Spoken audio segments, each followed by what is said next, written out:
할렐루야.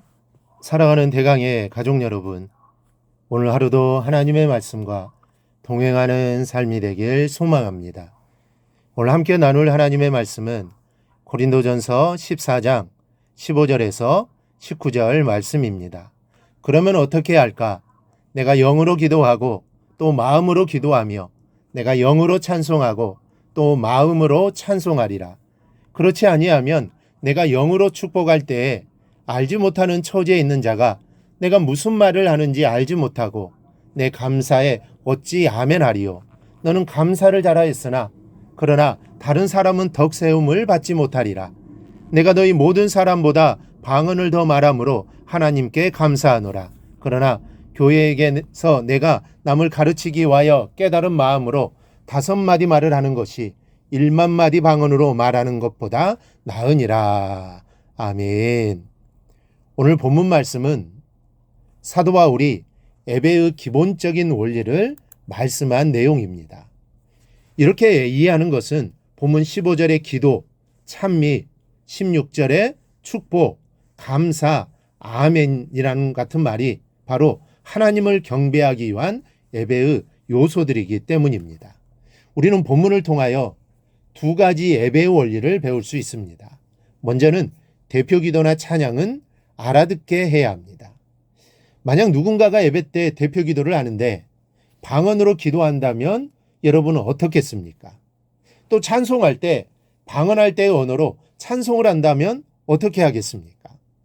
요즘은 그런 사람이 한 사람도 없기 때문에 그런 어처구니 없는 일이 어떻게 있을 수 있겠느냐라고 우리가 생각할지도 모릅니다. 그러나 바울은 본문 15절에서 이렇게 말씀합니다. 그러면 어떻게 할까? 내가 영으로 기도하고 또 마음으로 기도하며 내가 영으로 찬송하고 또 마음으로 찬송하리라. 이 말씀에서 영으로라는 말은 방언과 같이 알아들을 수 없는 것을 말하고 마음으로라는 것은 예언이나 통역과 같이 알아들을 수 있는 것을 말합니다. 따라서 바울이 이런 말씀을 하고 있다는 사실로 미루어 당시 고린도 교회에서는 실제로 방언으로 대표 기도하고 또 방언으로 찬송하는 일이 있었다는 것입니다.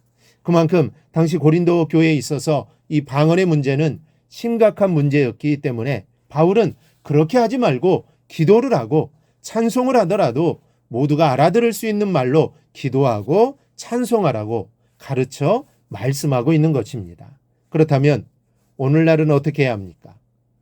오늘날은 방언으로 기도하는 사람이 없으니 이 말씀은 우리와는 상관없는 말이냐 하면 그렇지 않습니다.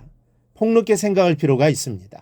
방언으로 기도하지 말라라는 뜻으로 주신 말씀이 아니라 모두가 공감되게 기도하라는 뜻으로 주신 말씀이기 때문입니다.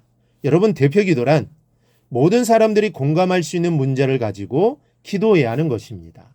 교회 전체의 문제, 공동의 문제를 가지고 진실된 마음으로 기도하는 것이 무엇보다 중요합니다. 그런데 실제로 그렇지 않는 경우가 얼마나 많은지 모릅니다.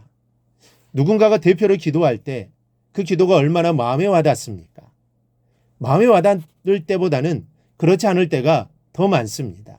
기도하는 말소리가 귓전을 울리기는 하는데 마음을 울리지는 않는 경우가 많습니다.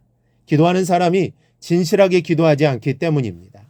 마음을 담아 기도해야 하는데 평소에 기도하지 않았기 때문에 순서가 돌아왔을 때 마지못해 형식적으로 기도하기 때문입니다. 그래서 기도하는 사람과 한 마음으로 기도하지 못할 때가 많은 겁니다. 여러분, 이런 기도가 바로 덕이 없고 감동이 없는 알아들을 수 없는 기도인 겁니다. 한 마음으로 기도할 수 있도록 함께 기도하는 사람들의 마음을 잡아 끌 수 있도록 기도해야 그것이 기도다운 기도입니다. 찬송도 마찬가지입니다. 다른 사람의 마음을 잡아 끌 수 있는 영감 있는 찬송이 진짜 찬송인 겁니다. 여러분들은 예배 때마다 이런 기도, 이런 찬송을 들을 수 있기를 바랍니다. 그렇지 않는 기도나 찬송은 횡설수설에 불과할 뿐입니다. 진실한 마음으로 기도하고 여러분 진실한 마음으로 찬송하십시오. 둘째 예배는 참여한 모든 성도를 위해서 행해지는 예배여야 합니다. 목사인 저에게는 성도들이 알아듣기 쉽게 설교해야 할 의무가 있습니다. 그런데 쉬운 일이 아닙니다. 하지만 어떻게든 쉽게 또 설교하려고 합니다. 그런데 그렇지 못하고 목사인 제가 알아듣지 못할 유식한 말로 티내면서 설교한다면 듣는 여러분들 마음에 여러분 은혜가 되겠습니까? 은혜가 떨어질 겁니다. 아멘이 나오지 않을 겁니다. 또 말씀드린 것처럼 대표 기도하는 사람이 횡설수설하는 식의 기도를 한다면 여러분 아멘이 나오겠습니까? 예배를 인도하는 사람이 무슨 부흥회나 하는 것처럼 제멋대로 예배를 이끌어 간다면 이 예배가 어떻게 되겠습니까? 예배의 가장 궁극적인 목적은 하나님을 영화롭게 하는 것입니다. 그런데 그 예배를 통하여 하나님을 영화롭게 하는 주체는 사람입니다. 그렇기 때문에 예배는 모든 참여한 사람들에게 은혜가 되도록 순서와 절차가 진행되어야 하는 것입니다. 그렇게 될 때 하나님을 영화롭게 할 수가 있습니다. 여러분, 예배는 순서를 맡은 개개인이 재능을 뽐내는 자리가 아닙니다. 목사라고 설교를 자랑하는 자리가 아니고 찬양대라고 노래 실력을 자랑하는 자리가 아닙니다.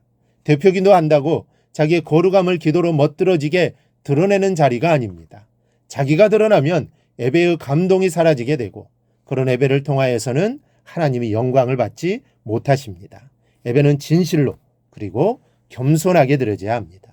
순서를 맡은 사람이나 참여자 모두가 그러해야 한다는 사실을 기억하시기를 바랍니다. 그래야 우리가 드리는 예배가 하나님께 영광을 돌리고 그 예배로 인해 하나님이 예비하신 은혜를 만끽하는 삶이 꼭 되기를 주님의 이름으로 축원합니다. 오늘 묵상한 말씀을 굳게 잡고 삶으로 실천하며 살아내는 대강의 모든 성도들이 되기를 축복합니다.